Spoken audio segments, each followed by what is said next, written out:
The story begins quietly and somberly. John Wick, a former hitman, is mourning the recent death of his wife, Helen. She passed away from an illness, leaving John emotionally shattered. But Helen had planned ahead to ease his pain. Before her death, she arranged for a small puppy, Daisy, to be delivered to John as a parting gift to help him cope and find some companionship in his grief. The bond between John and Daisy forms quickly, symbolizing his last connection to a peaceful life. A few days later, while John is out driving his vintage 1969 Mustang Mach-1, he pulls into a gas station where he's approached by a young Russian thug, ISF Tarasov. ISF takes a liking to the car and offers to buy it. John refuses. The interaction is tense, but John keeps calm and drives off. That night, ISF and his men break into John's home. They beat him unconscious, kill Daisy, and steal his car. It's a brutal scene that instantly tells the audience this isn't just any theft, this is deeply personal. When ISF tries to get the Mustang modified and sold at a chop shop, the shop owner, Aurelio, recognizes the car and punches ISF. Aurelio later calls Vigo Tarasov, ISF's father and the head of the Russian crime syndicate in New York, and informs him of what his son has done. Vigo knows who John Wick is. He tells ISF a chilling story. John was once the most feared and skilled assassin in the underworld. He was so efficient, he became known as Baba Yaga, the boogeyman. But as Vigo clarifies, John wasn't exactly the boogeyman. He was the one you sent to kill the boogeyman. Years earlier, John had asked Vigo to let him retire in order to live a peaceful life with Helen.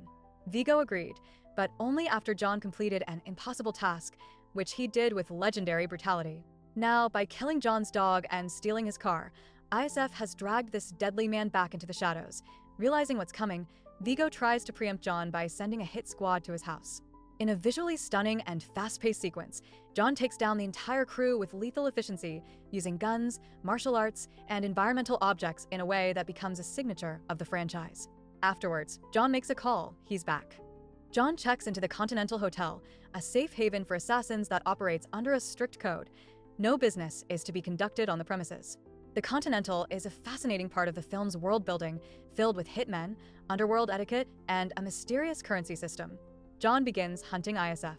Vigo, desperate to protect his son, places a $2 million bounty on John's head. He also calls in Perkins, a ruthless assassin, to take him out. At the same time, Marcus, an old friend and sniper, watches over John from a distance, though his true motives aren't immediately clear. Through a trail of contacts, violence, and old grudges, John eventually tracks ISF to a safe house. He wipes out the guards and finally kills ISF without ceremony. But it doesn't end there. Vigo, now furious and vengeful, captures and tortures Marcus when he discovers Marcus was helping John. In retaliation, John kills Vigo's brother and corners Vigo himself, leading to a final chase and hand-to-hand fight in the rain. The movie ends as it began, with pain, but also a glimmer of healing. John, wounded but alive, breaks into a veterinary clinic, patches himself up, and adopts a stray pit bull puppy. He walks off into the night, no longer the broken man he once was, but not yet fully at peace.